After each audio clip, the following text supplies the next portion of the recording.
All right, let's dive into a story. It kind of feels like a fable, but it has some seriously real lessons for our world today. We're going to follow the tale of a guy named Og, a man who is quite literally out of time.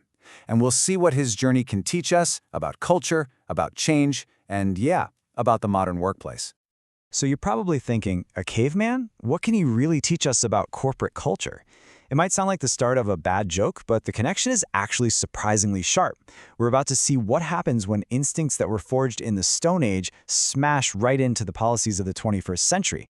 And let's just let this number sink in for a second. 12,000. That's how many years of deep ingrained conditioning our hero, Og, is bringing with him. For him, this isn't just a change of scenery. It's a change in the fundamental rules of what it even means to be human. So, let's meet our manager from 12,000 BC. Our story starts in a time of ice and mammoths and survival, long before things like performance reviews or HR departments were even a glimmer of an idea. So this was Og's entire world. He was the chief's son, so his path was pretty much set in stone. He learned everything he knew about leadership just by watching his dad, mimicking his every move, how to hunt, how to provide, and crucially, how to rule the clan. That was his education. That was his reality. And here's where things get, well, crazy. You can see the sheer scale of his journey right here. One minute, he's a tribal chief out on a hunt, and the next, boom, an avalanche freezes him solid.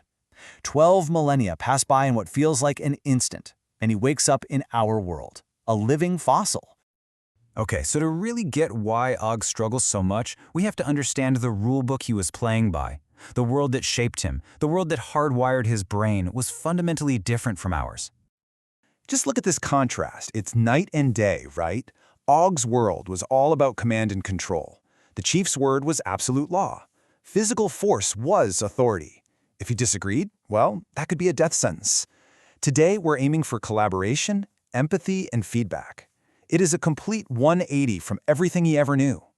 And this quote from the source material, wow, it's pretty chilling, but it's absolutely crucial for understanding Og's mindset. This wasn't just a personal preference. This was the social order. Men might get a say, but women were completely and utterly silenced. This is the cultural software he's running. So, armed with this Stone Age operating system, Og enters the modern workforce. And, as you can probably imagine, it doesn't take long for his deeply ingrained instincts to start clashing with corporate policy. Hard. After he's thawed out, he becomes this global sensation. He actually leverages his novelty into a job. The media loves him. They call him the Paleo Executive. He ends up at a manufacturing firm in Alaska. I guess the cold tundra felt a little like home. But the environment inside that office, that was anything but familiar. And here is exactly where the rubber meets the road. He barks orders, and he's just baffled when people ask why. The idea that his boss, Naomi, is a highly educated woman, that just doesn't compute for him. And, get this, he literally brings his wooden club to work, a symbol of authority in his time that is now, just a tool of intimidation. So, the company's got a pretty unique HR problem. Og isn't trying to be a bad guy. He's just from a different millennium. And his manager sees this, so she tries to solve the problem with the only tools the modern workplace has. To her credit, his boss Naomi kind of gets it. She sees that the root cause here isn't malice. It's 12,000 years of conditioning. So she does the logical thing, right? She enrolls him in mandatory diversity and anti-harassment training. The hope is to update his programming. But it just wasn't that simple. Og went to the training. He even took notes on a tablet, but his core instincts, those deep-down behaviors, they didn't budge.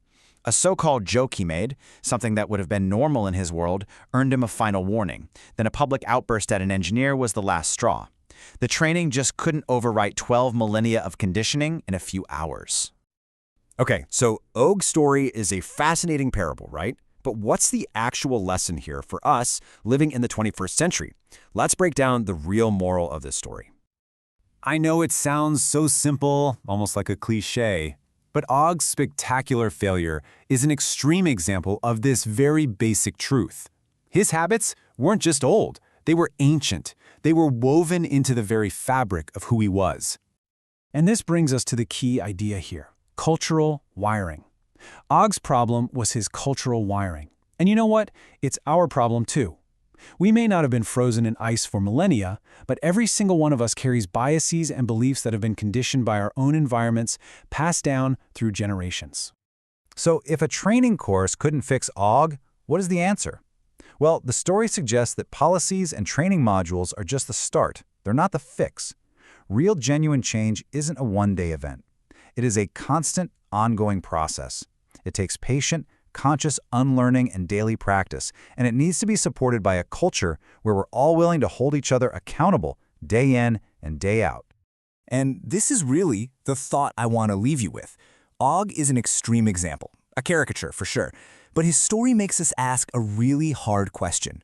We rely so heavily on training to solve these deep-seated cultural issues in our workplaces. But if it couldn't fix 12,000 years of conditioning for Og, how sure are we that it can fix the decades or even centuries of cultural wiring that all of us carry with us? It's definitely something to think about.